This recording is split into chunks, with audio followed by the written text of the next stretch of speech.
Vendimos la casa, papá. Te vas a tener que ir antes de que termine el mes. Así fue, seco, frío, sin un ¿cómo estás, papá? Sin abrazo, sin sonrisa, ni siquiera una mirada con respeto.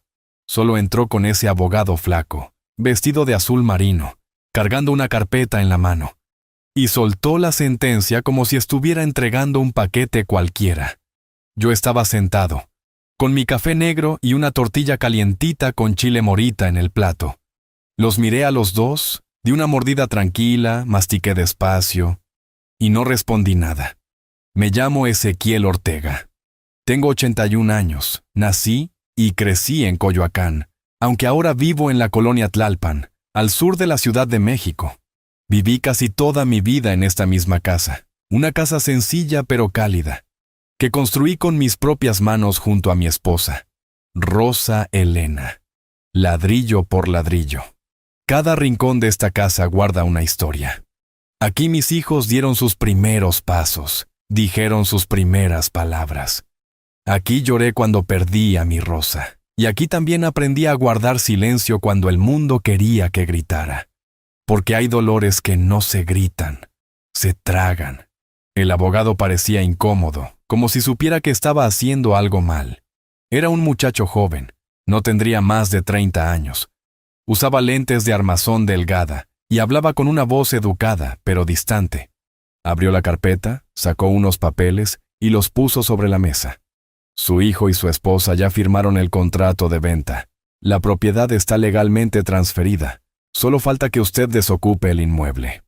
Yo ni toqué el papel. Seguí comiendo mi tortilla, bebí un sorbo del café y limpié mi boca con el trapo que tenía en el regazo. Interesante. Fue todo lo que dije. Ni una emoción en el rostro. Pero por dentro, el pecho me ardía. Me vi por dentro en ese momento. Un viejo de manos gruesas, piel oscura, rostro lleno de marcas del tiempo, pero con los ojos aún vivos, muy vivos. Yo sabía lo que eso significaba, y no era solo perder la casa, era ser descartado, como si fuera un mueble viejo, un estorbo. Y lo peor, viniendo de alguien a quien cargué sobre mis hombros durante años. Su nombre es Daniel, mi primogénito, a quien le di estudios, comida, techo, a quien llevé en brazos al hospital cuando tenía asma, cuando nadie quería levantarse de madrugada, a quien defendí incluso cuando cometía errores en la adolescencia y me llamaban de la escuela. El mismo que hoy, entra aquí con un abogado y me quiere echar. Entonces, ¿usted lo entendió, señor Ortega?, preguntó el muchacho del traje. Lo miré directo a los ojos, con calma, pero firme. Lo entendí, joven, clarito. Daniel ni se movía. Estaba de pie, con los brazos cruzados, mirando al suelo. Ni el valor de mirarme tenía. Y aún así, me pregunté, ¿tendrá alguna duda en el corazón? ¿Un poco de arrepentimiento? Pero no. Cuando levantó la cabeza, lo que vi fue frialdad, distancia, como si yo fuera un problema, no un padre. Se despidieron rápido. Dijeron que volverían en unos días para ajustar los detalles de la mudanza. Y yo los acompañé hasta la reja con calma, sin apuro, y cerré despacio después que se fueron. Me quedé ahí parado un buen rato, mirando la tierra del patio. Mi perro Panchito se me acercó y apoyó su hocico en mi pierna. Le rasqué detrás de la oreja y volví a entrar. La casa estaba silenciosa, como siempre queda después de un golpe. Me senté en la mecedora donde suelo escuchar la radio. Respiré hondo, y solo entonces dejé caer una lágrima. Pero no era de tristeza, era de rabia, de una indignación callada pero pesada, porque me conozco. Sé cuando mi alma empieza a levantarse despacio. No soy hombre de pleito, nunca lo fui, pero tampoco soy hombre de aguantar injusticias. No soy un viejo débil, soy un hombre vivido. Ya vi muchas cosas en esta vida. Fui albañil, herrero, chofer de camión. Trabajé bajo el sol para pagar escuelas, uniformes, comida. Pasé por gobiernos, por crisis, por pérdidas. Y ahora, que me traten así, como si fuera una sombra. Ese mismo día, Preparé un poco de arroz con frijoles y comí mirando el retrato de Rosa que está sobre el refrigerador. Ella sonreía con esa mirada serena, como quien lo entiende todo sin decir una palabra. Mi amor, te juro que no me van a sacar así nomás, le dije en voz baja, con la mano en el pecho.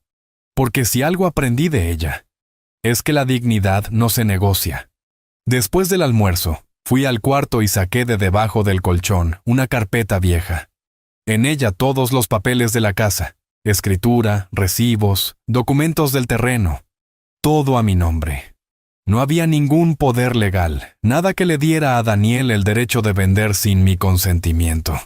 Lo que significaba que ese contrato tenía trampa, algo sucio, y tal vez algo ilegal. Guardé los papeles otra vez, pero esta vez con otra intención. Y por primera vez en mucho tiempo, dormí con una sonrisa leve en los labios. Al día siguiente, fui a la parroquia de San Agustín, encendí una veladora para mi Rosa y agradecí por la paz que siempre me enseñó a cultivar, incluso en los momentos más duros. Luego pasé por el centro de Tlalpan, compré unas tortillas recién hechas y me senté en la plaza a ver la vida pasar. Niños corriendo, viejitos jugando dominó, vendedoras gritando, ¡tamales, tamales calientitos! Y pensé, la vida no se acaba porque uno fue traicionado. Se empieza otra vez. Volví a casa con la mente más clara. Ya sabía lo que tenía que hacer, pero no tenía prisa, porque como decimos en el rancho, toro viejo no embiste. Espera el momento. Ellos creen que me agarraron desprevenido, que el viejo come con cucharita, que no tengo fuerza, pero se olvidaron de algo. La fuerza más peligrosa es la que viene del silencio. Después de esa visita pasé 2 noches casi sin dormir. Me despertaba a cada rato con la imagen de Daniel parado en mi cocina, con los brazos cruzados, con esa cara dura como si yo fuera un desconocido. A veces uno cree que conoce a los hijos que cría, hasta que un día la vida te muestra lo contrario. Yo todavía no lograba entender en qué momento mi hijo dejó de ser familia para convertirse en amenaza. Pero si algo estaba claro, era que no podía quedarme de brazos cruzados, esperando a que me sacaran como a un perro. No. Este viejo ya vivió demasiado como para aceptar una humillación así. El miércoles por la mañana, me puse una guayabera limpia, me peiné lo mejor que pude frente al espejo, y salí caminando rumbo al centro de Tlalpan. Mi paso era lento, pero firme. Nadie lo notaba, pero por dentro, cada paso era una decisión. Primero fui a ver a don Eliseo, un viejo amigo de mi época de chofer en la Ruta 88. Él ahora trabaja como asistente en una notaría. No es abogado, pero lleva años entre papeles y trámites, y conoce cómo se mueven esas cosas. Me recibió con los brazos abiertos, me ofreció un cafecito con canela y me preguntó cómo estaba. Le conté todo, sin rodeos. Desde la llegada de Daniel con el abogado, hasta los papeles que tenía guardados desde hace décadas. Lo escuchó todo con el ceño fruncido y los labios apretados. Luego me pidió ver la documentación. Saqué la carpeta y se la puse sobre la mesa. Pasó más de media hora revisando cada papel. Sacó su celular, tomó fotos, hizo llamadas. Yo solo lo observaba, en silencio. Al final, se quitó los lentes y me dijo, Ezequiel, aquí hay algo que no cuadra. Legalmente, tú sigues siendo el único dueño. No hay ninguna autorización que permita que tu hijo haya firmado la venta sin tu firma. Sentí un nudo en el estómago. Era lo que sospechaba. Pero escucharlo en voz alta me revolvió todo por dentro. Eliseo me miró serio. Esto puede ser grave. Alguien falsificó tu firma o te dieron un contrato manipulado. ¿Estás seguro que no firmaste nada últimamente? Le juré que no. Ni un solo papel, ni un trazo. Él asintió. Entonces esto huele a fraude. Me explicó que para comprobarlo, necesitábamos hacer una revisión pericial de los documentos de la supuesta venta. Y para eso, necesitábamos ver el contrato original, no solo una copia. Yo recordaba que el abogado que vino con Daniel se llevó todos los papeles y solo dejó una copia impresa. Eliseo me dijo que lo mejor sería contratar un abogado de verdad. Alguien que pudiera iniciar un proceso legal si era necesario. Me recomendó a una abogada llamada Mónica Cervantes, especializada en casos de propiedad y fraudes familiares. Me anotó su dirección en un papelito y me dijo: «Ve con ella, Ezequiel. Esta mujer no se deja comprar por nadie». Apoya, salí de la oficina con la carpeta bajo el brazo y una mezcla de angustia y determinación en el pecho. Caminé hasta la iglesia del centro, me senté en una banca y cerré los ojos. Pensé en Rosa, en cómo ella siempre decía que la sangre no siempre garantiza el corazón. Y ese pensamiento me dolió, porque yo siempre creí que Daniel era el más noble de los dos. Miguel, el menor, era más impulsivo, más alejado. Pero Daniel, él era mi orgullo, graduado, casado, con hijos. Y ahora, el mismo que quiere echarme de mi propia casa. ¿En qué momento se quebró todo? Al día siguiente, tomé el metro rumbo a la Colonia del Valle, donde tenía su oficina la licenciada Mónica. El trayecto fue largo y mientras el vagón avanzaba, iba repasando toda mi vida como si fueran fotografías. Rosa con su delantal lleno de harina, Daniel jugando con un camión de madera que le hice con mis propias manos, las navidades en el patio con luces colgadas en los árboles. Todo eso ahora parecía tan lejano. Llegué a la oficina justo a la hora. Mónica me recibió con amabilidad, pero sin condescendencia. Me gustó eso. Era una mujer de unos 45 años, cabello recogido, mirada directa. Le expliqué todo, desde el principio. Escuchó con atención, tomó nota, pidió ver los documentos. Después de revisarlos, me miró fijo. «Señor Ortega, aquí hay materia. Si lo que usted me dice es cierto, estamos frente a una posible usurpación y falsificación de documentos, y eso no se soluciona con diálogo familiar. Eso se resuelve en tribunales». Le pregunté si eso implicaba meter a mi hijo a la cárcel. Ella respiró hondo. «Eso depende. Pero antes que cualquier castigo, lo primero es defender su derecho, su casa, su dignidad». Esa palabra me hizo tragar saliva. Dignidad.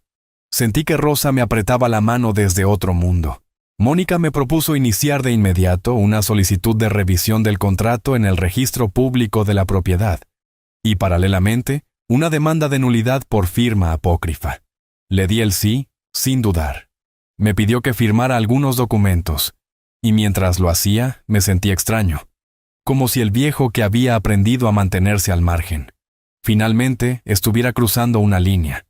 Pero no por orgullo, por justicia. Volví a casa esa tarde con un cansancio raro, no físico, sino del alma.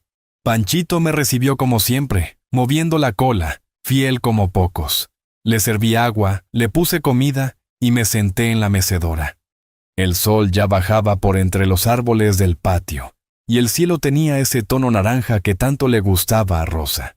Miré su retrato y por primera vez en días le hablé con voz firme. «Mi amor, ya empecé. No sé en qué va a terminar esto, pero no me voy a dejar». Esa noche cené solo, como desde hace años. Pero algo era distinto. Por dentro ya no me sentía derrotado. Todavía no había ganado nada, pero tampoco había perdido. Porque hay batallas que se empiezan en silencio, con el corazón encendido.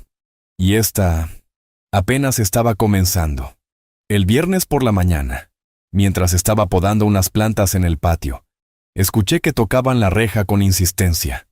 Panchito, como siempre, fue el primero en llegar ladrando. Me limpié las manos con el trapo del cinturón y fui a ver. Era Daniel, solo, sin abogado, sin documentos, sin sonrisas. Traía una camisa azul clara, medio arrugada, y el rostro tenso. Yo lo miré con calma, sin mover la reja.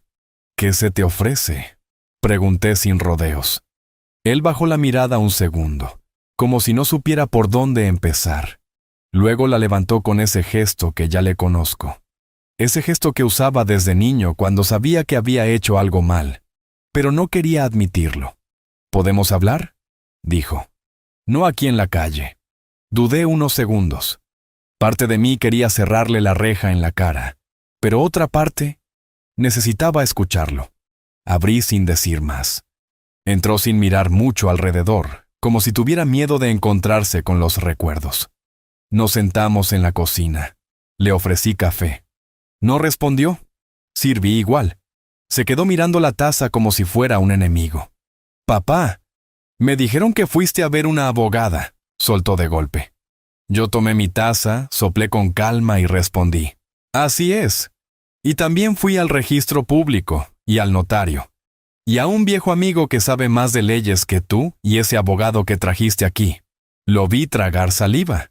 El rostro le cambió, de preocupación a rabia contenida. Papá, no hacía falta llegar a eso. Pudiéramos haberlo hablado como familia, dijo con voz baja pero cargada. Lo miré firme. ¿Familia? ¿Tú me hablaste como familia cuando entraste aquí con un abogado sin avisar? ¿Cuando me dijiste que ya no era mi casa? Se quedó en silencio. El ruido del reloj en la pared era lo único que se oía. Luego se levantó, caminó un poco por la cocina y volvió a sentarse. Papá, tú sabes que las cosas no están fáciles. La casa tenía buen valor y necesitábamos dinero. Esa frase me cayó como piedra. Entonces me vendiste. ¿A mí también me pusiste precio? Daniel bajó la cabeza. No fue así, murmuró. Yo no grité, no levanté la voz, solo le dije: ¿sabes qué es lo que más duele, hijo? No es la venta, es que ni siquiera tuviste el valor de venir solo. Trajiste a un extraño a sacarme de aquí, y lo hiciste como si yo ya no contara, como si yo fuera parte del inventario. El silencio volvió, pero esta vez no pesaba sobre mí, pesaba sobre él. Pasaron unos minutos. Entonces, escuchamos la puerta del patio abrirse. Era Emiliano, mi nieto, el hijo mayor de Daniel. Tiene 17 años, alto, flaco, con ese cabello rebelde que siempre le cuelga sobre los ojos. Me vio sentado y saludó con una sonrisa. Luego vio a su padre, y su cara cambió. «¿Qué haces aquí?», le preguntó serio. Daniel intentó calmarlo con un gesto. «Solo vine a hablar con tu abuelo». Pero Emiliano no compró esa respuesta. ¿A hablar o presionarlo para que se vaya? Porque si viniste a eso, mejor vete. Me sorprendió la firmeza en su voz. No era el mismo niño callado de antes. Daniel se puso de pie. «No es asunto tuyo, Emiliano. Esto es entre adultos». Pero el muchacho no retrocedió. «Claro que es mi asunto. Es mi abuelo. Y tú lo estás tratando como si fuera una carga. ¿Ya se te olvidó todo lo que hizo por ti?» La tensión subió. Yo me levanté despacio y puse una mano en el hombro del muchacho. «Tranquilo, hijo. Aquí no venimos a pelear». Emiliano me miró con los ojos brillando. «Es que no es justo, abuelo. No pueden tratarte así». Le di una palmadita. «Lo sé. Y por eso estoy haciendo lo que tengo que hacer. Pero sin odio. Con cabeza». Daniel estaba rojo, mordiéndose las palabras. Me miró y dijo: «Yo solo quería arreglar esto sin abogados». Le respondí con claridad: «Entonces debiste haberlo pensado antes de traer uno aquí. Ahora ya no es solo asunto tuyo, es mío. Y de la justicia». Caminó hasta la puerta. Antes de salir, se giró y soltó. «Estás cometiendo un error», le respondí. «Peor fue la ti o fue el tuyo. Pero la diferencia es que yo sí estoy dispuesto a enfrentarlo». Después que se fue, Emiliano y yo nos sentamos en el patio. El sol ya bajaba y el cielo estaba pintado de naranja y gris. Me contó que desde que se enteró de todo, no podía dormir, que escuchó a sus padres hablar en la noche sobre el problema del abuelo, y que él se sintió traicionado también. Me abrazó fuerte. «Yo estoy contigo, abuelito, pase lo que pase». Sentí un calor en el pecho, porque en medio de tanta decepción, ese abrazo fue un respiro. Al día siguiente, Mónica me llamó. Me dijo que habían iniciado oficialmente el trámite para frenar cualquier intento de desalojo, que el juez había recibido la solicitud y que en los próximos días habría una audiencia preliminar. Me explicó que Daniel y su esposa serían notificados, y que yo debía estar preparado emocionalmente, porque lo que venía no sería fácil.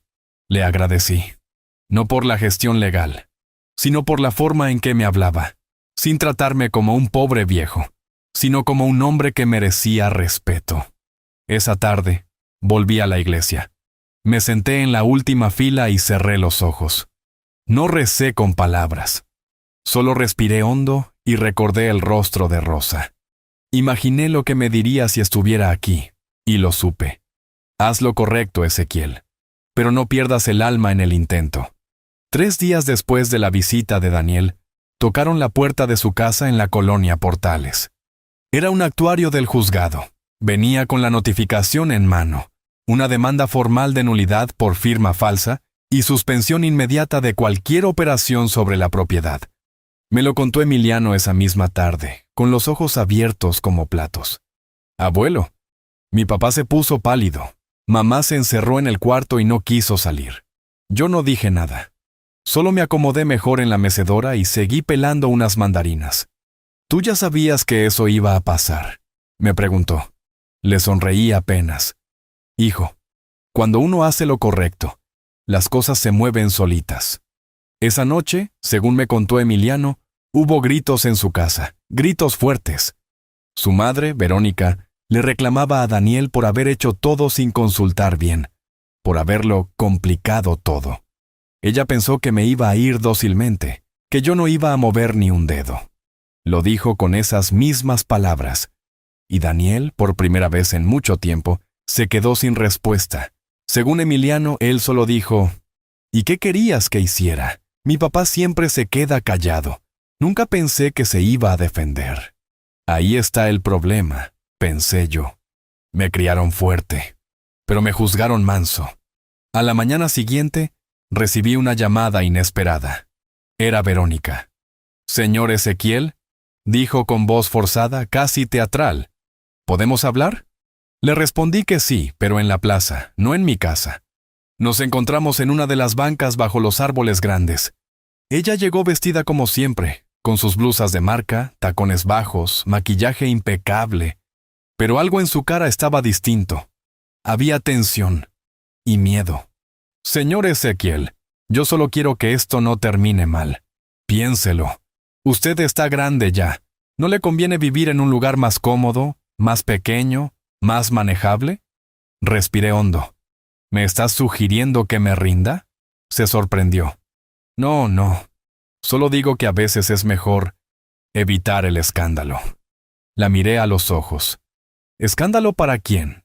¿Para mí? ¿Que solo estoy defendiendo mi casa? ¿O para ustedes, que quisieron sacarme sin ni siquiera una conversación? Verónica bajó la mirada. Su voz tembló. «Es que Daniel no sabe cómo lidiar con usted. Lo ve tan terco». Me reí por dentro. «No soy terco, soy firme, que no es lo mismo».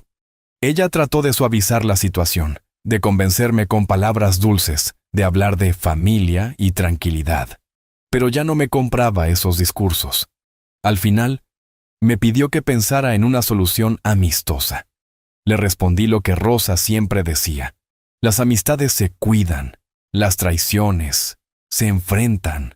Se despidió sin tocarme, con el gesto congelado. Supo que no tenía chance. Los días siguientes fueron un torbellino. Mónica, la abogada, me avisó que la audiencia preliminar sería en 2 semanas, que Daniel estaba obligado a presentarse y que, mientras tanto, el juzgado había bloqueado cualquier transacción con la casa. Lo más importante es que ya no pueden mover nada sin su autorización. Usted está protegido legalmente, me explicó. Sentí alivio. No era el final, pero era un respiro. Esa tarde, salí a caminar por el mercado de Tlalpan. Saludé a don Gregorio, el de los chiles secos, a doña Estela, que siempre me guarda pan dulce. Todos me preguntaban cómo estaba, y yo solo respondía, viviendo, como debe ser. Pero por dentro, sentía algo que hacía años no sentía, dignidad, no por estar ganando un pleito, sino por saber que no me había dejado pisotear. Esa misma semana recibí una carta por debajo de la puerta. Era de Miguel, mi hijo menor. Hacía años que no sabíamos nada de él. Vivía en Puebla con su pareja, una vida muy distinta, siempre alejado de los conflictos familiares.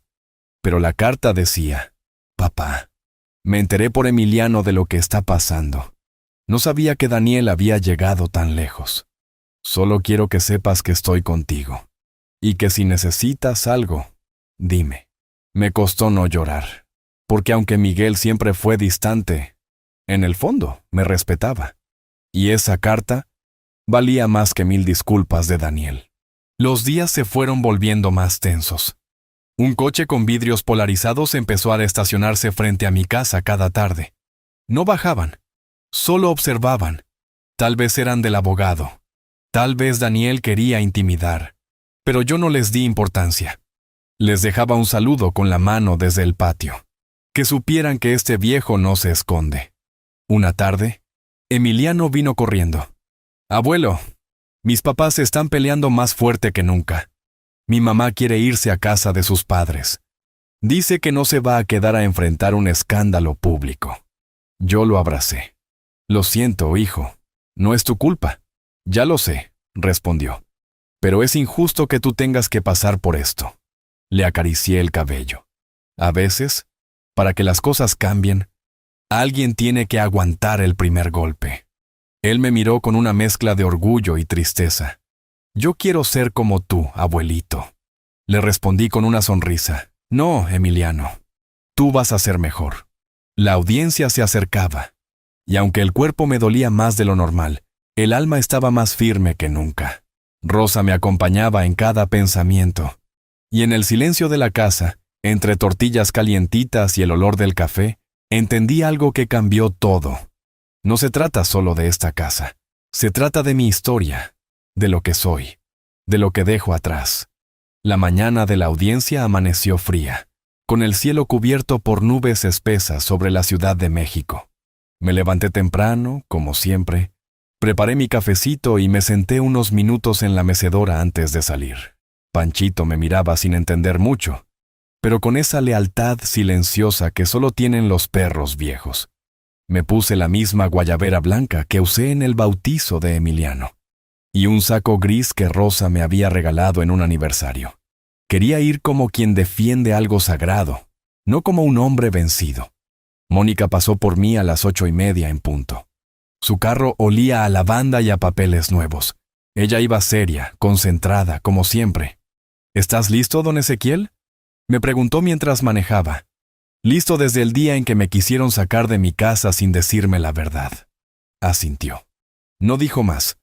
El juzgado estaba lleno de gente que no conocía. Abogados de otros casos, empleados con carpetas y personas con ojos cansados. Nos hicieron esperar en una sala pequeña, con bancos de madera. Cuando por fin nos llamaron, entré con paso lento pero seguro.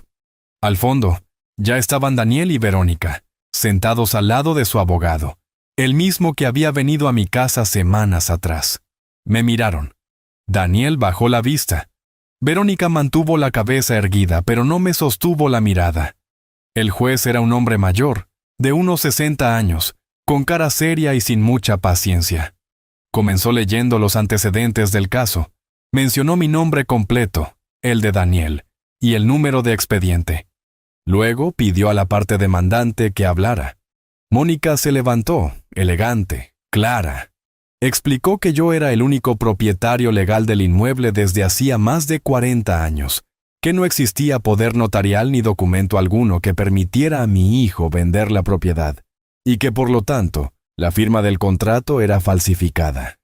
«Solicitamos, su señoría, la nulidad del contrato de compraventa por ser un acto fraudulento, y que se inicie la investigación penal correspondiente en caso de comprobarse la falsificación de firma», concluyó con voz firme. El abogado de Daniel pidió hablar. Dijo que su cliente actuó, pensando en el bienestar familiar, que la venta era un intento de resolver situaciones económicas y que hubo un malentendido en la forma, pero no en la intención. Yo me tragué una carcajada. Qué fácil resulta disfrazar la avaricia con palabras bonitas. El juez pidió entonces mi declaración. Me levanté, caminé hasta el frente y me apoyé en el borde de la mesa. Miré a Daniel y luego al juez. «Señoría, esta casa no es solo paredes y techo. Es el lugar donde crié a mis hijos, donde enterré a mi esposa, donde he llorado solo durante años sin que nadie me viera. No soy rico. No tengo mucho. Pero esto es mío. Lo construí con mis manos, Lo firmé con mi vida. Y hoy, alguien que yo traje al mundo quiso arrebatármelo como si yo no existiera. Me detuve un momento. El juez me escuchaba sin parpadear. Yo no vine aquí a pelear por ladrillos. Vine a que se respete mi nombre. Y si alguien cree que porque tengo arrugas y camino más lento ya no valgo nada, está muy equivocado. Volví a mi lugar. El silencio en la sala pesaba como plomo. El juez pidió entonces el análisis grafológico de la firma. Mónica lo había solicitado días atrás y ya estaba en el expediente. Se leyeron los resultados. La firma del señor Ezequiel Ortega en el contrato de compraventa no coincide con las muestras comparativas realizadas. Se confirma que fue falsificada. Verónica se tapó la boca con la mano. Daniel cerró los ojos. Ahí no había más que decir. El juez ordenó la suspensión definitiva del contrato de venta, la nulidad del acto, y solicitó que el Ministerio Público abriera una carpeta de investigación por posible falsificación de documentos. Yo no celebré. No levanté los brazos. Solo respiré. Fuerte. Como quien vuelve a llenar los pulmones después de haber sido sumergido por mucho tiempo. Afuera, Emiliano me esperaba con una bolsa de pan dulce. «¡Ganaste, abuelo!», me dijo con emoción. Lo abracé. No gané, hijo. Solo defendí lo que era justo. Caminamos juntos hasta la esquina. Mónica me acompañó también. Me agradeció la confianza. Usted me enseñó que hay batallas que se pelean sin levantar la voz. Le agradecí de vuelta, no con palabras, con una mirada que decía todo. Días después, Daniel vino solo a la casa. No tocó la reja, se quedó parado del otro lado. Lo vi desde el patio. No gritó, no pidió entrar. Solo me dijo, «Papá, lo siento». No respondí, no por orgullo, sino porque hay heridas que no se curan con disculpas. Solo asentí con la cabeza y volví a entrar. No sé qué pasará con él, ni con su matrimonio, ni con todo lo que construyó lejos de mí. Pero sé que esta casa seguirá en pie, y más importante aún, yo también. Después de la audiencia, la casa se volvió más silenciosa que nunca. No por tristeza, sino por descanso. Por primera vez en muchos años, sentí que ese techo no pesaba sobre mí, sino que me protegía de nuevo. Panchito lo notó también. Se echaba más cerca de mí, como si entendiera que algo profundo había cambiado. Me levantaba cada mañana con menos angustia en el pecho. Tomaba mi café con más sabor, y mis pasos, aunque igual de lentos, se sentían más firmes. Daniel no volvió a aparecer. Después de aquella disculpa breve y seca frente a la reja, no supe más de él. Emiliano me contaba que su padre apenas hablaba, que pasaba las tardes encerrado en el estudio, y que Verónica se había ido a casa de sus padres con los niños menores. «Dicen que están dándose un tiempo», me dijo. Yo no pregunté más. No por desinterés, sino porque aprendí, a golpes, que hay cosas que el tiempo cura y otras que simplemente hay que dejar que se pudran solas. Una mañana cualquiera, mientras barría el patio, escuché una voz conocida detrás de mí. «¿Apá?». Me giré, y ahí estaba Miguel, el hijo menor, más canoso, con la barba crecida, una mochila al hombro y un gesto de culpa en los ojos. No nos veíamos hacía años, tal vez desde el funeral de Rosa. «¿Me dejas pasar?». Le hice una seña con la cabeza. Entró en silencio como quien no sabe si pertenece al lugar o no. Nos sentamos en la cocina. Le serví café, como siempre, como si no hubiera pasado el tiempo. Miguel bebió un sorbo y me miró. Supe lo que pasó. Emiliano me fue contando. Quería venir antes, pero no sabía si era bienvenido. Le respondí sin rodeos. «Esta casa es tuya, hijo, no por los papeles, por lo que viviste aquí». Asintió bajando la mirada. Nunca estuve tan lejos, y al mismo tiempo, tan cerca. Vi cómo te trataban, cómo te fueron sacando poco a poco. Yo también fui parte de ese abandono. Yo lo escuché, en silencio, porque sus palabras no pedían juicio, solo un lugar donde caer. «Daniel se equivocó feo», dijo después. «Y yo también, por callarme tantos años». Le puse una mano en el hombro. «Hijo, no estoy buscando culpables. Solo estoy aprendiendo a vivir con lo que quedó. Miguel respiró hondo. ¿Y qué quedó, apá? Le respondí sin dudar. Paz, y eso no tiene precio. Se quedó en la casa unos días. Ayudó a limpiar el techo, pintó una parte de la barda que estaba descascarada. Arregló una llave del baño que goteaba desde hacía meses. No hablábamos mucho, pero el silencio era distinto. Era compañía, no distancia. A veces salíamos juntos al mercado, como antes. Todos en el barrio se sorprendían. Mira nomás al Miguel. ¿Dónde andabas, muchacho? Él solo sonreía, apenado. Yo también. Una tarde, mientras tomábamos agua de Jamaica en el patio, me dijo: «He pensado en quedarme un tiempo, si no te molesta». Le respondí con un gesto simple. Levanté la jarra y le serví más. Miguel entendió. «Gracias, apá». Yo solo dije: «Tú sabrás cuándo irte». Por esos días, Mónica también me visitó. Vino a dejarme los últimos papeles del juicio, todos firmados, sellados, cerrando el proceso. La casa está oficialmente a salvo. Nadie puede tocarla sin su consentimiento. Es suya, legal y definitivamente. Le ofrecí sentarse un rato. Aceptó. Charlamos sobre su familia, su infancia en Iztapalapa, las injusticias que ha visto como abogada. Me confesó algo que me quedó grabado. Los casos más dolorosos que veo no son entre desconocidos, son entre padres e hijos. Porque cuando se rompe ese lazo, no hay contrato que lo repare. Le agradecí por todo, pero sobre todo, por haber creído en un viejo que nadie escuchaba. Con el tiempo, la gente en el barrio fue sabiendo la historia. Algunos me felicitaban, otros se quedaban callados. Pero todos, me miraban distinto. Ya no como el abuelo silencioso de la esquina, sino como alguien que se hizo respetar. Y eso, créeme, pesa más que cualquier herencia.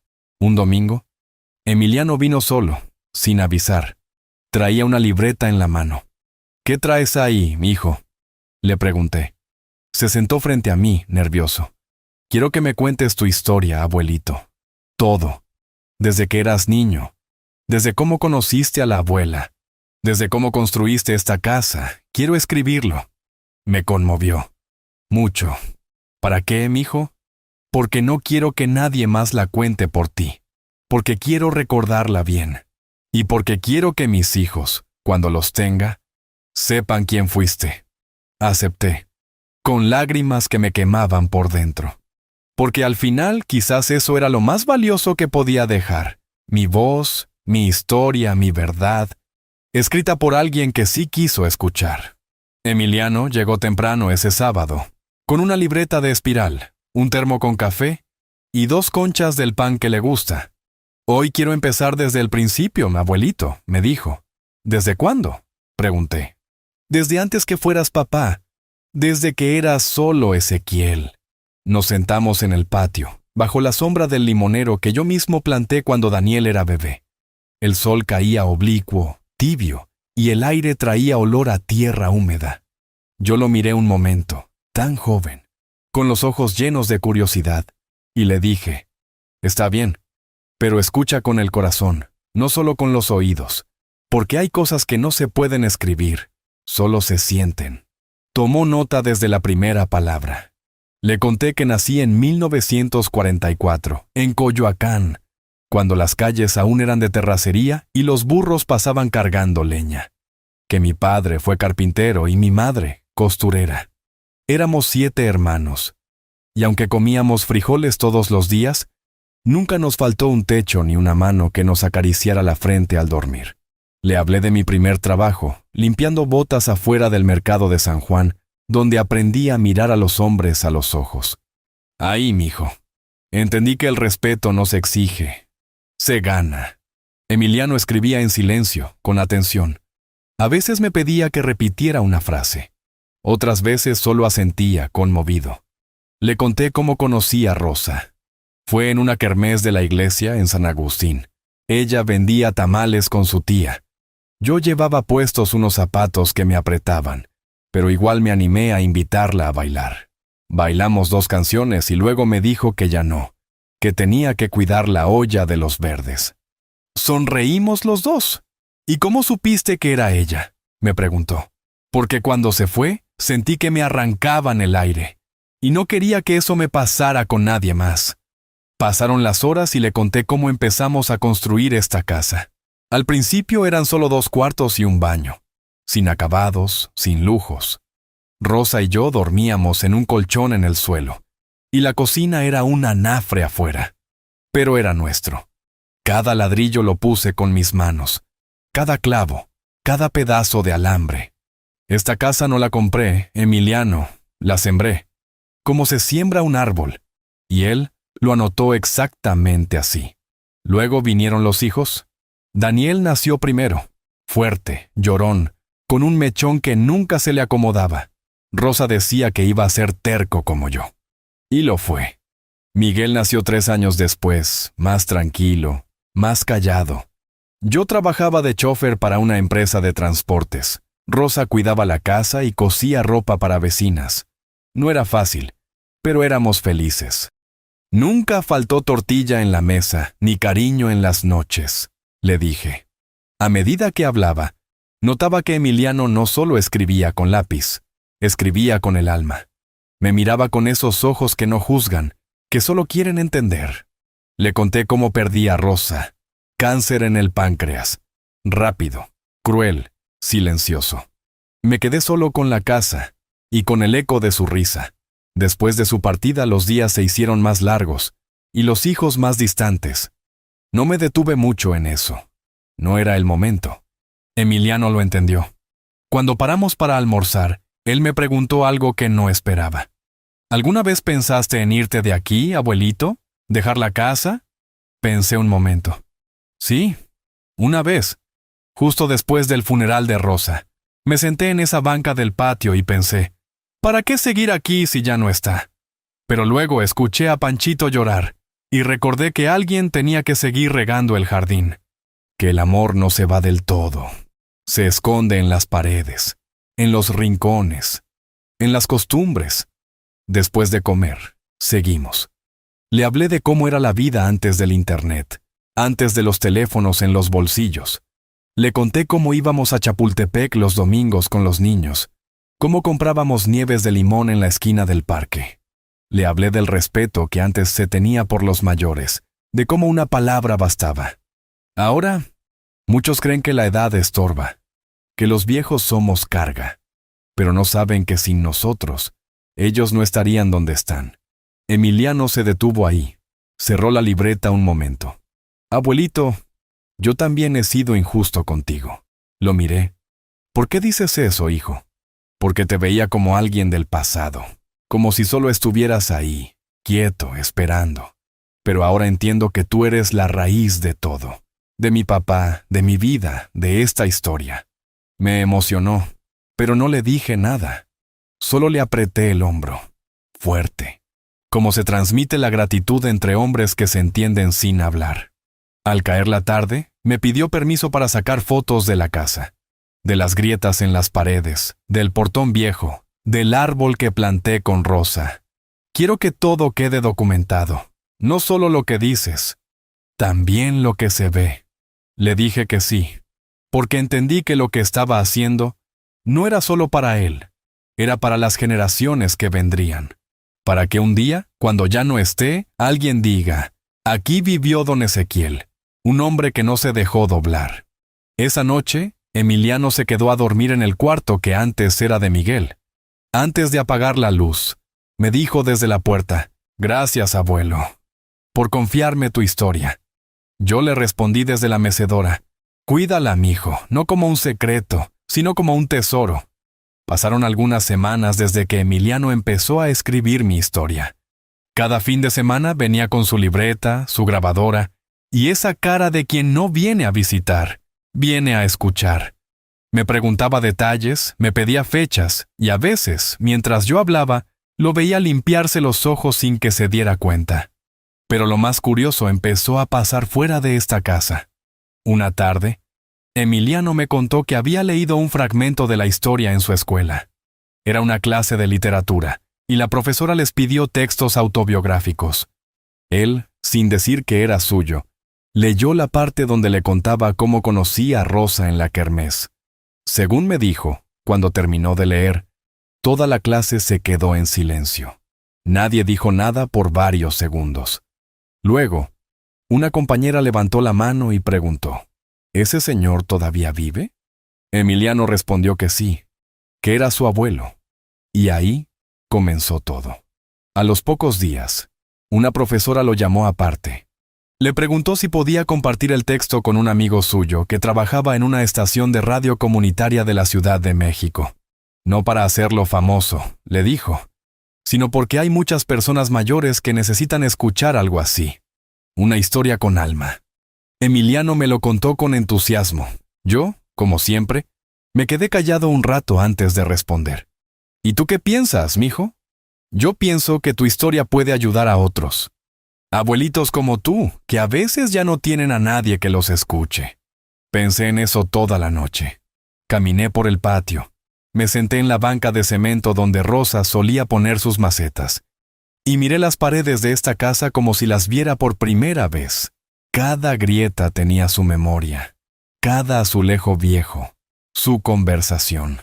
Yo siempre creí que vivir con dignidad ya era suficiente. Que uno no necesitaba aplausos ni homenajes.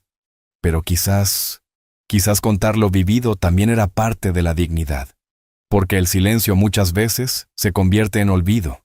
Y yo no quería que mi historia se olvidara. Así que le dije a Emiliano que aceptaba. Que si ese hombre de la radio quería hablar conmigo, lo haríamos. Pero con una condición, que no inventaran nada, que no adornaran mis palabras, que contaran mi historia como es. Con tierra en las manos y chile en la tortilla. Una semana después, vino a visitarnos el tal Joaquín Ramírez. Un hombre de unos 50 años, con barba rala y ojos claros. Traía una grabadora antigua, de esas que uno ya no ve, y una voz suave, como de abuelo joven. Se sentó en la mesa conmigo, sacó su libreta y dijo, «Don Ezequiel, antes que nada, gracias por recibirme. Lo que usted vivió, muchos lo viven en silencio, y creo que necesitamos escucharlo». Asentí. Yo no soy escritor ni artista. Solo soy un viejo que no quiso irse en silencio. Joaquín sonrió. A veces, esos son los que más necesitamos oír. La entrevista duró casi 2 horas. Hablamos de todo. De mi infancia, de Rosa, de la traición de Daniel, del juicio, de Emiliano. De lo que significa ser viejo en un país que muchas veces te vuelve invisible. Le conté cómo hay días en que uno se despierta y el cuerpo duele, pero lo que más pesa no es la espalda. Es el silencio de no tener a quién contarle nada. Le dije que hay miles como yo, sentados en sillas viejas, mirando por la ventana, esperando que alguien los mire de vuelta. Y que, aunque algunos nos quieren hacer creer que ya no valemos, seguimos teniendo algo que nadie más tiene: memoria. Cuando se fue, Joaquín me estrechó la mano con fuerza. Gracias por su valor. Esta historia no es solo suya, es de todos. Yo no sabía qué pasaría después, pero sentí algo en el pecho que hacía tiempo no sentía. Propósito. Como si esta vida, con todo y sus heridas, aún tuviera algo que dar. Días después, Emiliano llegó agitado. «Abuelito, ya salió el programa». Lo transmitieron en la radio comunitaria, en un espacio llamado Voces del Barrio. Me puso los audífonos, y ahí estaba yo, con mi voz temblorosa, pero firme, hablando de lo que nunca pensé que se escucharía fuera de estas paredes. Al final del programa, Joaquín dijo algo que me conmovió hasta las lágrimas. Don Ezequiel nos enseñó que el silencio no es sinónimo de resignación, que a veces, cuando un viejo habla, el mundo debería quedarse callado y escuchar. A la mañana siguiente, una vecina tocó la reja.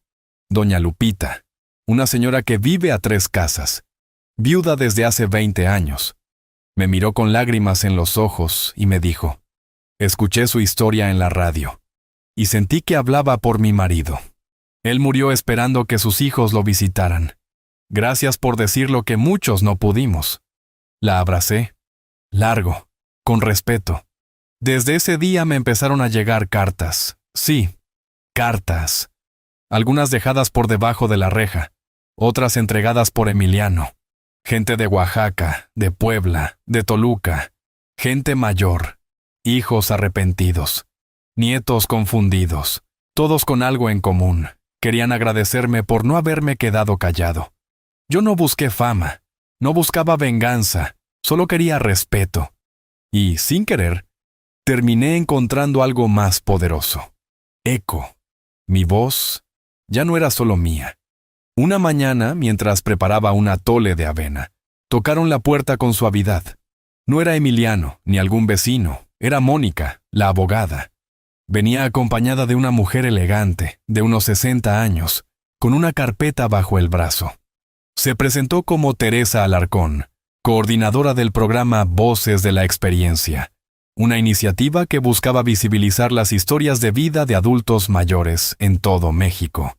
Me saludó con respeto, con una sonrisa sincera, pero también con una mirada de quien trae una propuesta entre manos. Nos sentamos en la mesa, tomamos café, y entonces me explicó: Don Ezequiel, su historia se ha vuelto conocida. La entrevista en radio tuvo muchísima repercusión. Recibimos decenas de mensajes preguntando por usted, por su historia, por su valor. Queremos invitarlo como orador especial en nuestro próximo evento en Coyoacán, donde hablaremos del abandono a los adultos mayores, del derecho a la vivienda y, sobre todo, del respeto. Yo escuchaba en silencio. Ella hablaba con palabras medidas, dulces, casi poéticas. Me hablaba de dar un discurso, de contar mi historia en un foro lleno de gente, con cámaras, con jóvenes, con otros abuelos y abuelas como yo. Su testimonio puede inspirar, puede abrir los ojos, puede cambiar la manera en que vemos la vejez en este país. No respondí de inmediato. La verdad, no supe qué decir. Mónica me miró, como preguntándome con los ojos qué pensaba. Me limité a decir: ¿puedo pensarlo? Teresa sonrió. Por supuesto. Solo queríamos que sepa que su voz ya no es solo suya. Me dejó una tarjeta y se despidieron con cariño. Después que se fueron, salí al patio. El sol apenas caía sobre el limonero. Me senté en la banca y me quedé ahí. Largo rato. No tenía miedo de hablar. Ya lo había hecho. Lo que me inquietaba era otra cosa. ¿Y si al contar mi historia una vez más se volvía ajena? ¿Y si, al hacerla pública, dejaba de ser mía? Pensé en Rosa. En cómo era discreta, de pocas palabras, pero fuerte como el mezquite. Ella no habría querido que yo me expusiera, pero tampoco habría querido que me callara si eso ayudaba a otros. Pensé en Emiliano, en lo que significaba para él este legado. En la carta que me había dejado Miguel antes de volver a Puebla: lo que hiciste, apá, no fue solo por ti, fue por todos los que no se atrevieron. Esa noche no dormí mucho. Me levanté 3 veces, una para ver si Panchito tenía agua, otra para revisar si había viento en el patio, y la última, solo para mirar la casa en silencio, caminar sus cuartos, pasar la mano por los marcos de las puertas, escuchar el eco leve de mis propios pasos, todo eso que casi me arrebatan, todo eso que defendí. A la mañana siguiente, llamé a Emiliano. «Mijo, ¿vendrías esta tarde? Hay algo que quiero contarte». Llegó al mediodía con sus cuadernos y su sonrisa de siempre. Nos sentamos con un par de sopes que preparamos entre los dos. Y entonces le pregunté: ¿tú qué harías si te piden contar en voz alta algo que duele, pero que puede ayudar a otros? Él no dudó. Lo contaría, con miedo, con nervios, pero lo contaría, porque si yo no lo hago, tal vez nadie lo haga. Le conté del evento, del discurso, del escenario. Me escuchó con atención, luego me miró fijo. «Abuelito, nadie puede obligarte a nada, pero si decides hablar, yo estaré ahí, a tu lado». Y eso me bastó. Esa tarde llamé a Teresa. «Acepto», le dije, pero con una condición: que me dejen hablar como soy, sin guión, sin adornos. Ella sonrió al otro lado del teléfono. «Eso es justo lo que queremos, don Ezequiel». Durante los días siguientes, Emiliano me ayudó a preparar algunas notas. No un discurso, solo ideas, recuerdos clave, frases que quería decir. Practicamos algunas veces en el patio. Me equivocaba, me detenía, me reía, pero cada vez que hablaba, algo en mí se afirmaba, como si por fin entendiera que todo lo vivido tenía un sentido más grande. Llegó el día. Me puse mi mejor pantalón, la guayabera azul que Rosa adoraba, y un sombrero que tenía guardado desde hace años. Emiliano me acompañó, con los ojos brillantes. En el auditorio había más de 100 personas. Adultos mayores, estudiantes, trabajadores sociales, periodistas. Cuando me presentaron, hubo un aplauso largo. Caminé lento hasta el micrófono. Me temblaban un poco las manos, pero la voz salió firme. Mi nombre es Ezequiel Ortega. Tengo 81 años, y hasta hace poco. Me querían sacar de mi propia casa, no por extraños, por mi propio hijo. El silencio fue total. Conté mi gran historia, sin rabia, sin exagerar, como quien comparte, no como quien acusa. Hablé de Rosa, de Emiliano, de la justicia, del respeto, y cerré con algo que me salió del alma. En este país a los viejos se nos ve como estorbo, pero somos la raíz. Y si las raíces se secan, el árbol no tiene futuro. El aplauso que siguió no me hizo feliz, me hizo fuerte, porque supe, en ese momento, que no estaba solo. Cuando regresamos a casa después del evento, el cielo de Tlalpan estaba pintado de un naranja suave que se deshacía entre las copas de los árboles. Emiliano me ayudó a quitar el saco, me ofreció una taza de té, y nos sentamos un rato en el patio. Panchito se acostó a mis pies, como siempre. No hablamos mucho esa noche. A veces, el silencio entre nosotros decía más que cualquier palabra. Yo miraba la casa con otros ojos, no porque hubiese cambiado, sino porque por fin yo mismo me sentía distinto dentro de ella. Esa casa que antes fue amenaza, ahora era abrigo otra vez. Mis paredes, mi patio, mi historia, y ahora también mi voz. Al día siguiente, Emiliano llegó temprano. Traía algo envuelto en papel craft, con una cinta roja. «Es para ti, abuelito». Lo abrí despacio. Era un libro, pequeño, con pasta dura. En la portada el título, Ezequiel Ortega, Memorias de un hombre que no se dejó doblar. Lo abrí y comencé a ver las páginas. Estaba todo ahí, desde mi infancia hasta el juicio, desde Rosa hasta Emiliano, mis palabras, mis frases, mis silencios también. Lo imprimí con mis ahorros, me dijo. Solo 10 copias, para ti, para Miguel, para los vecinos, para la biblioteca de la escuela y para mí. No supe qué decir. Solo lo abracé, largo, en silencio. Como los abrazos que se dan cuando ya no hacen falta las explicaciones. Esa tarde, salí a caminar por el barrio. Me saludaron de cada esquina. Doña Estela me regaló pan dulce. Don Gregorio me ofreció chiles secos sin cobrar. Un niño pequeño se me acercó y me dijo, ¿Usted es el señor de la radio? Le sonreí. Sí, mijo. El mismo que todavía come tortillas con chile. Todos reían. Yo también. Pero dentro de mí, algo profundo se asentó. Ya no era invisible. Por la noche, me senté en mi mecedora y abrí el libro otra vez. Leí en voz baja mis propias palabras. Me oí contar cómo conocí a Rosa, cómo construí esta casa, cómo perdí y cómo resistí. Y ahí entendí algo que nunca había dicho en voz alta. La justicia no siempre te devuelve lo que te quitaron, pero te devuelve lo que nunca te debiste dejar quitar, el respeto por ti mismo. Al día siguiente, recibí una carta. Era de Miguel. Me contaba que leyó el libro entero en una sola noche, que lloró, que rió, que se sintió orgulloso de llevar mi apellido. «Apá, lo que hiciste es más que defender una casa. Es enseñarnos a todos a no tener miedo a decir basta». Esa carta la guardé dentro del libro, entre las páginas donde hablo de ellos, mis hijos. Porque aunque no todos vuelvan, al menos sabrán quién soy. Daniel nunca más volvió. No lo espero. No le guardo rencor. Pero tampoco busco reconciliación, porque hay cosas que no se arreglan con un abrazo forzado.